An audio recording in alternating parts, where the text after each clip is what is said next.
on en parle.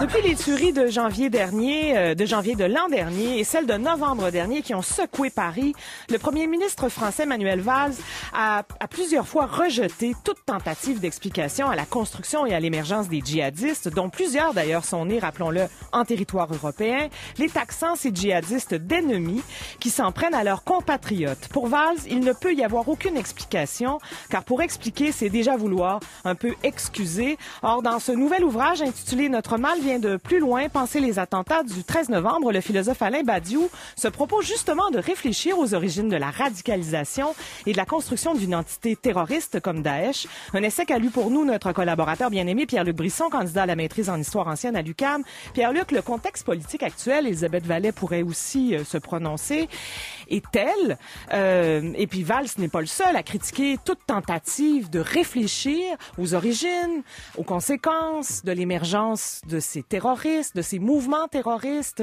en Europe.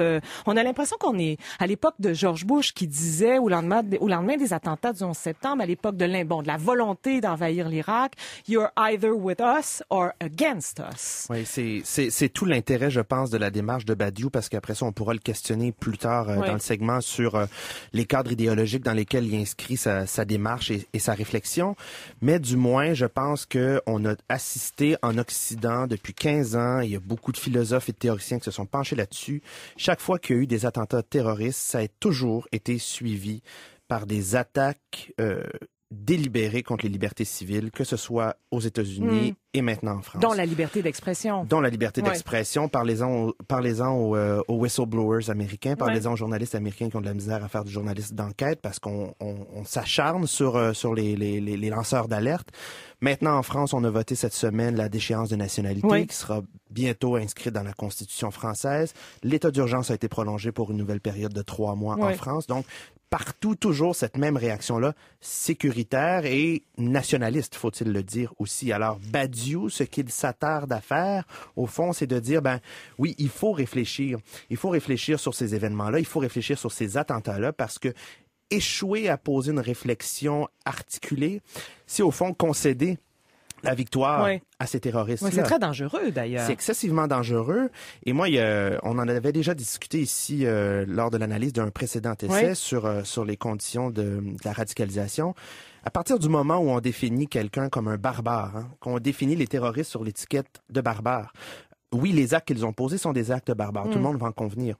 Mais quand on les qualifie de barbares, on les extrait de la communauté nationale. On les extrait de la commune humanité, comme si on voulait, au fond, se dire à nous-mêmes qu'il était impossible que nos sociétés aient engendré pareil terroriste. Absolument. Et c'est pourtant des jeunes qui sont nés en Europe, qui sont nés en France, qui ont grandi dans les cités, les banlieues parisiennes et qui ont posé... Ou en Belgique, en tout cas dans le cas des attentats du 13 novembre, certainement. Alors voilà, c'est ce à quoi s'attarde à faire Badiou. Alors, il faut dire qui est Alain Badiou pour expliquer aussi sa grille d'analyse. Il est né en 1937 à Rabat, au Maroc. C'est un philosophe d'allégeance marxiste qui a déjà soutenu Mao. Clairement.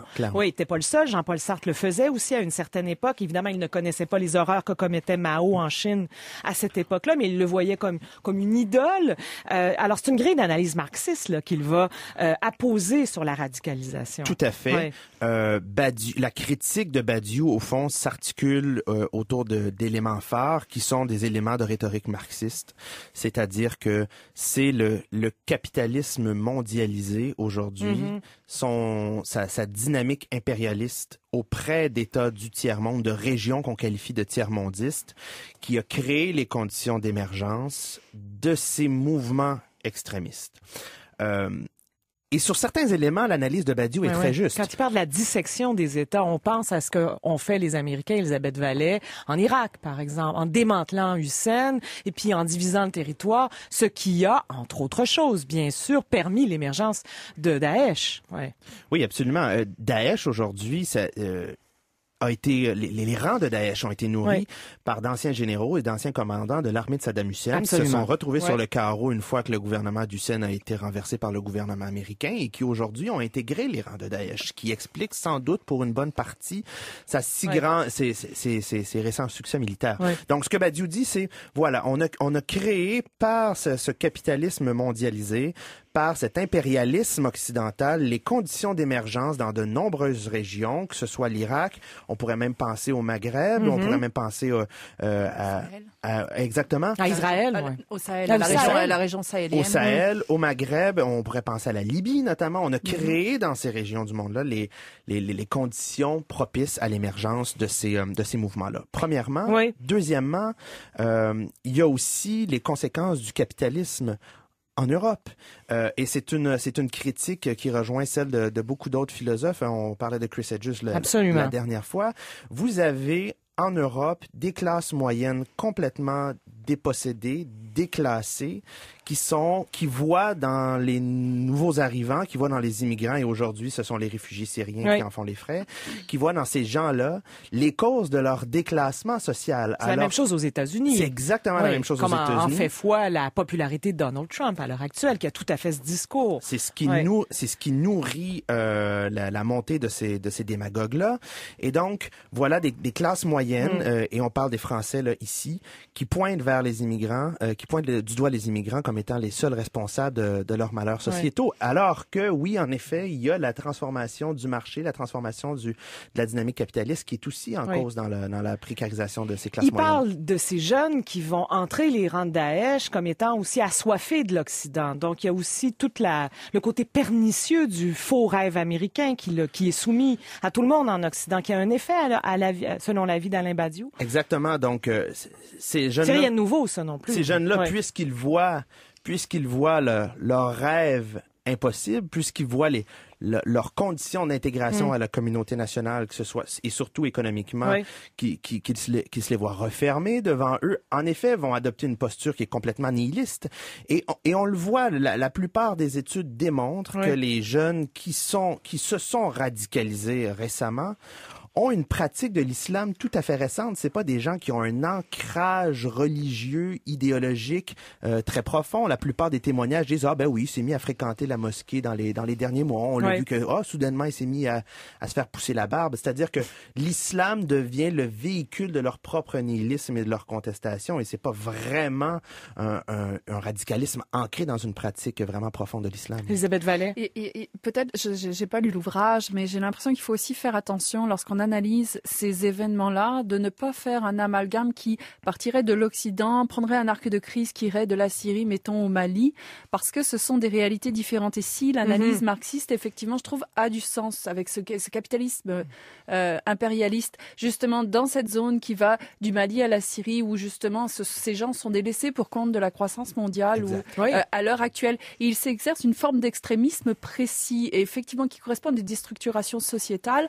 Au contraire, en Occident, et où d'ailleurs le terrorisme augmente de manière exponentielle. Quand on vous dit que le terrorisme augmente, on parle de cette zone-là, parce qu'en Occident, le terrorisme n'augmente pas malgré les événements qui se sont passés. Les événements sont une fraction marginale de ce qui se passe dans le monde. Nous sommes privilégiés paradoxalement du point de vue du terrorisme, et du coup notre réponse est disproportionnée d'un côté. De l'autre, les jeunes qui aujourd'hui commettent ces attentats en Occident sont effectivement délaissés pour compte de la société, qui présente un profil, puis là c'est un de mes chercheurs, puis je dois le nommer parce que sinon c'est William Grenier-Chalifou qui travaille là-dessus, qui présente un profil social très différent. Ce sont effectivement des décrocheurs scolaires, ce sont des gens qui vivent qui sont des Français nés en France, de parents parfois 2 générations avant, même 3e génération dans beaucoup de cas. Donc on a un changement de profil du terrorisme en Occident, et dans le même temps on n'a pas un accroissement substantiel qui justifie le fait que nos libertés civiles déclinent aussi vite. Court essai d'Alain Badiou, 60 pages à peine. En fait, c'est une conférence qu'il a prononcée au lendemain des attentats du 13 novembre. De l'une de ses conférences. Et si je pouvais pointer pour moi ce qui est l'angle mort de sa critique, c'est-à-dire que la réponse qu'il propose, c'est une réponse proprement marxiste, c'est-à-dire c'est l'attente du grand soir, c'est-à-dire c'est une solution qui passerait par une prise de conscience internationaliste de nos intérêts de classe, alors que pour moi, il y a aussi possiblement une proposition à faire au niveau de la construction d'un nouvel humanisme républicain qui ne s'incarne plus du tout en France, et la déchéance de nationalité, c'est-à-dire l'exclusion de la communauté nationale, plutôt que de chercher à transformer les conditions socio-économiques de l'intégration des immigrants, plutôt que d'exclure, en est sans doute la meilleure illustration. C'est Vichy. On revient à Vichy. On était parti de ça, on avait quitté ça, on avait dit plus jamais ça. Et la vitesse à laquelle on revient dans un état vichysois est stupéfiante. Quelques mois à peine après les attentats du 13 novembre, d'ailleurs. C'est très inquiétant. Notre mal vient de plus loin d'Alain Badiou et publié chez Fayard. Merci beaucoup, Pierre-Luc Brisson. Toujours un plaisir. Plus on est de fous, plus on lit est disponible en balado-diffusion. Pour la télécharger, rendez-vous sur le site web de l'émission à ici.radiocanada.ca/plus on lit.